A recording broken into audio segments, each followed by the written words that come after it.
Olá, bem-vindos ao FIS, do Fórum Inovação em Saúde. Esse é o FIS Talk sobre empreendedorismo e inovação. Para quem estiver nos assistindo aí, por favor, nos siga no YouTube, se inscreva aqui no nosso canal para estar aí atualizado com as nossas conversas, com os nossos encontros aqui periódicos. Hoje eu tenho o prazer aqui de receber um parceiro, um colega que faz muito pelo ecossistema de inovação no Brasil. Ele assumiu essa posição, essa bandeira há algum tempo e vem trabalhando e cada vez que eu converso com ele eu percebo um amadurecimento, um crescimento profissional e um entendimento cada vez maior dos ecossistemas de inovação, principalmente em saúde no Brasil. Então é basicamente um professor aí para mim nesse assunto. Eu recebo aqui o Thiago Júlio. Thiago Júlio, ele é médico, radiologista, ele é gerente de inovação aberta do DASA e curador do Cubo na área de saúde. Cara, acho que você já me apresentou bem. O disclaimer que eu quero fazer aí já para puxar talvez para ir direto para o papo aí de ecossistema de inovação, eu não sou, né? Eu, pelo menos não era um especialista disso. Né? Eu tenho uma formação, eu sou médico, radiologista, trabalhei como médico durante minha vida toda, quase sempre dentro de hospital. E o que eu fiz foi desenvolver em paralelo, em carreira em Y, que a gente fala, uma atividade também em informática médica, tecnologia médica, né? Num primeiro momento era bem focado em radiologia, então RIS-PAC, sistema de imagem, coisa que você também conhece bem aí. E aí eu fui ampliando um pouco o escopo para outros métodos de diagnóstico. E aí depois veio a onda de prontuário eletrônico, acabei participando, né? Mas era sempre dentro do hospital e sempre falando de tecnologia, né? E conforme eu fui vendo que isso ia virar uma carreira mesmo, a coisa foi dando certo, cada vez mais eu tinha que investir mais tempo nisso do que na prática assistencial. E aí, como médico, eu achava legal também, porque eu via que eu conseguia praticar medicina trabalhando com as tecnologias para ajudar eu mesmo e os outros colegas lá na ponta, né? Então, isso foi crescendo de uma forma que eu comecei a levar bem a sério a coisa, entendi que eu ia ter um futuro aí, mas era uma coisa de tecnologia médica, né? Quando eu estava usando tecnologia, porque eu não tenho background técnico, eu sempre gostei de tecnologia, mas eu fiz medicina, depois fiz especialização, fiz uma carreira normal de médico, né? Apesar de eu ter feito uma pós-graduação em informática médica, o conhecimento mais técnico assim foi totalmente autodidata. E aí o ponto quando eu comecei a estudar isso e ir atrás de conhecimento, eu coincidiu com o boom das startups e tal, movimento Lean. Foi bem o ano que o Eric Rice escreveu o Lean Startup, isso estava bombando e nos meus estudos eu começava a ver aquilo. E aí eu olhava também para dentro do hospital, por mais que a gente incorporava tecnologia, a sensação que a gente estava fazendo do jeito velho, né? Tecnologia grande, cara, não focada no usuário, ninguém validava, projetos milionários, anos de implementação. Então, como eu vi que eu podia ter aí um futuro numa carreira, digamos, de um médico de tecnologia, não falava muito inovação. Eu comecei a falar, pô, eu tenho que ficar perto desses caras. E foi nesse tempo que eu me aproximei do ecossistema de inovação, startup, a princípio meio na pessoa física para aprender, fui evoluindo para mentor, advisor, conheci vocês, a turma da CAT, frequentava os eventos do ecossistema, que é isso que a gente quer falar aqui hoje, né?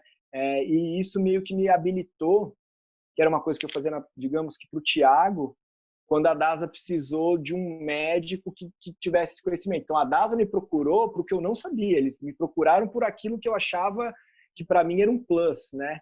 Mas eles queriam que eu fizesse só aquilo. E por que eu estou te falando isso, cara, para voltar para você? Primeiro, porque o ecossistema não sempre tem só importância de geração de negócio, mas o tal do ecossistema forma pessoas, que isso é muito importante. Assim, eu sou um cara formado pelo ecossistema. E se hoje eu sou um cara que talvez consiga ter aprendido um pouco, inclusive compartilhar com autoridades como você, que estão nesse jogo há bastante tempo e que eu respeito muito, porque o ecossistema me ensinou muito.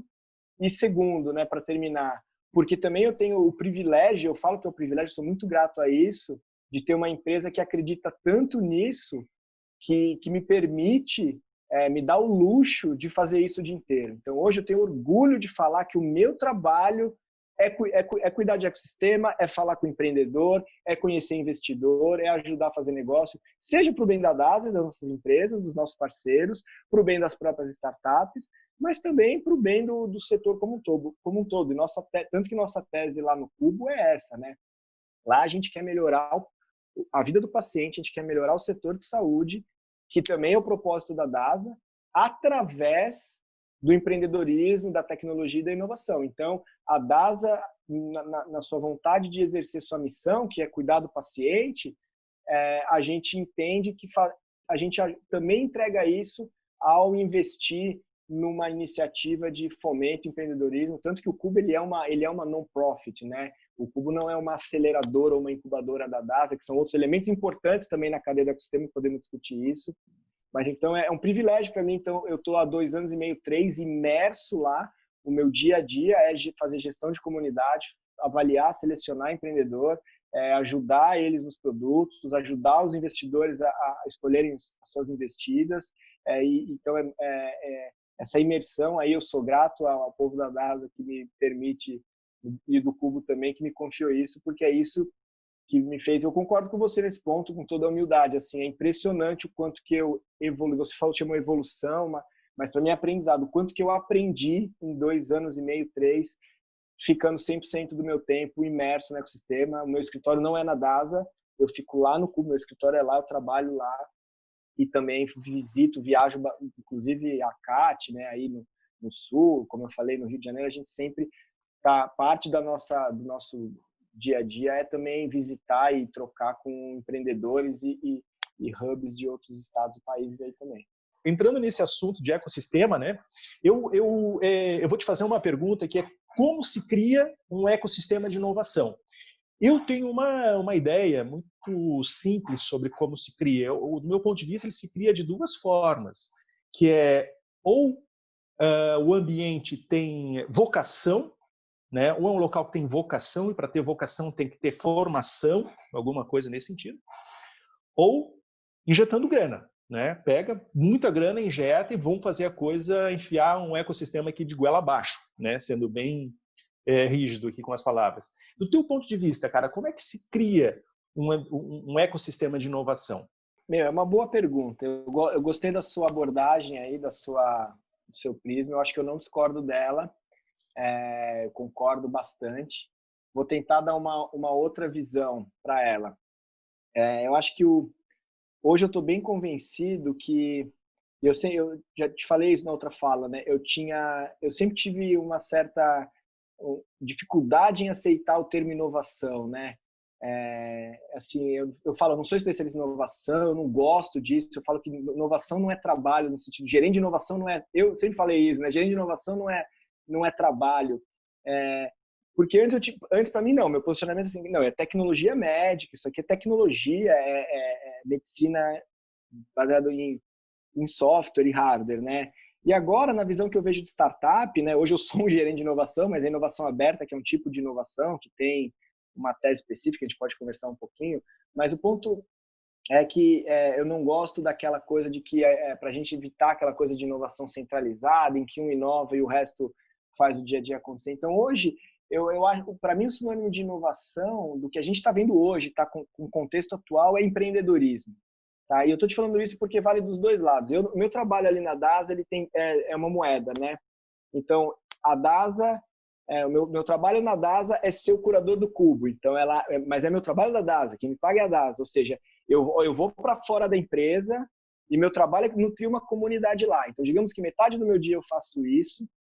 E aí, então, lá eu estou com o meu chapéu de head de comunidade, de líder de ecossistema, chapéu neutro. E aí depois, digamos que eu almoço, e aí à tarde eu ponho meu chapéu de gerente de inovação e tá, o que eu faço com esse ativo aqui dentro da companhia aqui? Eu trago esses caras aqui, ou seja, o que eu quero te dizer, Valvin, para não fugir muito, quando você fala ecossistema de inovação, eu tenho os 2 exemplos, porque eu trabalho no ecossistema de inovação externo, com startups e grandes empresas, mas eu também percebi que eu tenho que ter um ecossistema de inovação dentro da empresa, para eu poder incorporar isso, porque senão eu fico lá no Cubo e eu não consigo incorporar nem da DASA. E ao mesmo tempo, as empresas dentro estão aprendendo que elas estão acostumadas, digamos, a fazer a inovação interna e estão aprendendo também que tem que ouvir o lado de fora, né? O elemento comum para mim é o empreendedorismo, né? Então, ou seja, se quando eu estou lá no Cubo, digamos que a matéria-prima é o empreendedor, é a startup, né? Não é a tecnologia, é o time, é aquela coisa que a gente conhece bem aí, essa é a matéria-prima. Quando eu falo de ecossistema de inovação dentro da empresa, o espírito é o mesmo. Então, o que eu estou procurando hoje da DASA? A DASA não tem uma área de inovação que eu vou lá e pego o projeto da startup e vou lá e bato na porta do diretor. E nem é essa a minha porta também. O pessoal vem, não bate na minha porta, tipo, olha, eu tenho esse projeto aqui, eu quero dinheiro, né? E aí você tem uma pessoa ali definindo, não uma pessoa assim, mas assim, né? Assim, não, a nossa tese lá é de que as áreas de negócios, médicos, o pessoal de tecnologia tem que ter liberdade, autonomia e ferramenta para inovar. Tá? Ou seja, eu quero criar um ecossistema interno também. E aí o elemento é empreendedor, cara, porque o que faz o cara inovar não é você ter uma diretoria de inovação, ter um lab, ter o cubo, é o cara querer, entendeu? Ele querer e ele ter o conforto psicológico, inclusive, de saber que o chefe dele quer que ele invista tempo dele em fazer uma iniciativa. Ou seja, é aquele clássico regra dos 20% do tempo da Google, mas digamos que de uma forma mais orgânica. Tá? Então, eu acho que, para completar a resposta, eu acho que hoje o ecossistema de inovação ela se faz de empreendedores.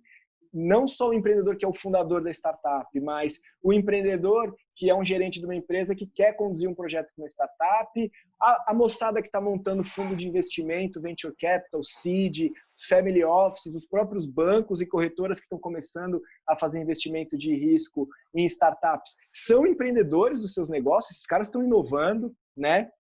Eu já ouvi também que eu, por exemplo, sou um inovador, um empreendedor no sentido de, poxa, vamos ver o que é um médico tocar uma operação de startups para uma grande empresa. Saca, Valmir? Então, assim, esse elemento empreendedorismo, despido daquele estereótipo do founder de startup, né? O empreendedorismo no sentido mais amplo. Por exemplo, a CAT, que é uma associação, é uma atitude empreendedora de um grupo de pessoas, né? De uma forma associativa. Então, eu complementaria assim. Eu acho que um ecossistema de inovação hoje ele é feito de empreendedores num sentido bem macro, inclusive os executivos. E aí é um elemento legal de ecossistema, que é a questão da coisa física. Isso o Covid atrapalha muito. Por mais que a gente está mais unido que nunca, isso é um problema para a gente de ecossistema, porque a coisa física ela é muito importante para a construção e perenidade dos ecossistemas, né? Todo mundo fala do que acertou sempre, né? Dos méritos e tal. Eu queria que tu me relatasse algumas coisas que tu errou, cara, que tu identificou, pô, eu errei aqui, eu errei ali. Tu consegue passar para a gente aí nessa tua trajetória aí com a inovação, pontos que tu errou, cara, e o que tu fez para corrigir nesse sentido, tá? Consigo, e eu adoro fazer isso, porque eu cheguei na DASA com uma carta branca no sentido de, olha, fique à vontade para explorar isso aqui, a gente está te dando um ativo aqui, que é o Cubo como uma plataforma de acesso, mas também não sabemos operar. Foi uma das primeiras perguntas que fizeram na minha entrevista, perguntaram, você conhece as startups, você conhece o Cubo e você sabe o que faz lá no Cubo, no sentido assim, se eu te der esse carro, você sabe dirigir, né? Mas eu tive liberdade, o ponto é que eu tive liberdade para criar uma estratégia. Quando eu criei a estratégia, eu quis usar o pensamento de startup, ou seja, eu vou fazer hipóteses e eu vou validando aos poucos. Eu não vou fazer uma hipótese, porque de novo, eu não sou especialista em inovação, eu sou médico e conheço um pouco de tecnologia do mercado, né? Então, faz parte do meu dia a dia também ter hipóteses de inovação e à medida que eu vou validando elas, eu vou espinufando. Ou seja, nessa abordagem, é normal e bem visto ter os erros, né? O erro rápido, o erro seguro, né? Por exemplo, o Cubo, a gente viu que não era um lugar muito apropriado para a gente desenvolver uma tese de biotecnologia e hard science, talvez por vocação, como você disse, né? Ou seja, quando a gente entrou lá como DASA, poxa, eu queria digital health, né? Apesar de lá a gente, isso eu estou falando como DASA, né? Como Cubo a gente tem um olhar de setor, então qualquer startup de saúde que seja bacana vale, não precisa ser só interessante para a DASA. Tanto que tem startup lá de farmácia de manipulação, tem startup lá que trabalha com convênio, que em tese não tem muito negócio para a DASA, mas lá nossa tese tem que valer para o setor, tem que ser boa para alguém, se for boa para alguém da CAT, se for boa para um hospital aí no sul, tá valendo para mim. Mas, por exemplo, a gente queria, como DASA, olhar muito para startups de digital, jornada digital e medicina diagnóstica, que tem muito uma questão de ciência, né? A parte, digamos, de imagem é mais tecnologia, mas a parte de ciência, estou falando aí, vai simplificando, teste laboratorial e teste genético, cara, isso ainda não vem, pelo menos no Brasil, do empreendedorismo. Isso ainda vem da academia, vem da ciência. O que a gente quer, de alguma forma, levar empreendedorismo lá para a academia. Mas o ponto não é também dois empreendedores com uma boa ideia, vou fazer um teste genético novo, não é, você não prototipa fácil. Ou seja, a gente aprendeu, e não é só o cubo, tá? A gente aprendeu que a startup do biotech precisa de uma tese diferente. O tempo de maturação é outra, o tipo de investimento é outra, as validações são outra, a regulação. Então, esse é um erro, por exemplo. Eu posso dizer que a gente achar que a gente ia ter uma estratégia, uma tese única para health tech, né? Hoje eu vejo que é muito maior que isso. Um erro também que a gente cometeu, mas foi também, de novo, como aprendizado, a DASA, eu entendo a DASA num contexto de transformação digital e cultural, então, assim, poxa, era muito... Lá, ao contrário do que todo mundo... Os executivos costumam reclamar que na empresa não pode fazer nada. Eu falo, o problema na DASA é que pode fazer tudo, no sentido de... Meu problema lá é que o pessoal fala muito sim. Se apresenta um negócio legal, vamos fazer. Vem top-down, o nosso presidente gosta disso, os diretores todos estão alinhados, os VPs já manjam de startup, o VP tem projeto de inteligência artificial. Então, isso como é um ecossistema interno de inovação, é muito legal, né? Mas, por outro lado, isso criou uma falsa sensação de que ia ser fácil internalizar as coisas. Porque daí a gente ou seja, tem que mexer em alguns processos dentro da empresa para inovar. Eu estou falando processos assim bem, tipo, cadastro de fornecedor, política de compras, não estou falando de estruturar o fundo ou modelo de inovação, não, coisas do dia a dia, tipo, o cadastro lá da DASA, sei lá, para cadastrar um fornecedor, ele pede um tipo de documentação que a startup nem tem ainda. Ou, às vezes, o cara de compras, e, de novo, não é ele precisa fazer, o cara de compras lá, para aprovar uma verba, ele precisa, por exemplo, ter 3 orçamentos. E aí, a gente ouve muito que é o tal do mindset de inovação. Pô, os caras não têm mindset. E isso eu errei. Eu falei, não, cara, tem mindset pra caramba. O problema não é mindset, mas é uma regra. O cara lá de compras, ele pode ser um mindset que for. O sistema dele não aprova se ele não tem 3 orçamentos. Então, ou você burla isso, ou você não vai conseguir, porque como é que você vai arrumar 3 orçamentos de startup sendo que só ela faz, né? Então, isso foi um outro erro legal, assim, Valmor. Não adianta só o mindset dentro da empresa. Você tem que, além do alinhamento, da estratégia, você tem que mexer em alguns processos quando a gente quer inovar, principalmente quando a gente fala de relacionamento corporate e startup. Perfeito, meu caro. Thiago, a gente vai encerrar por aqui a primeira parte dessa conversa, tá? Muito obrigado pela tua participação, acho que foi bem legal. E na segunda parte, eu vou pedir para o Thiago, Júlio, se transformar num startupeiro e ouvir dele, né? Qual seria a startup dele? Thiago, muito obrigado e a gente se encontra aí na segunda parte do FIS Talks sobre empreendedorismo e inovação. Obrigado. De nada, eu que agradeço o convite e até a próxima aí.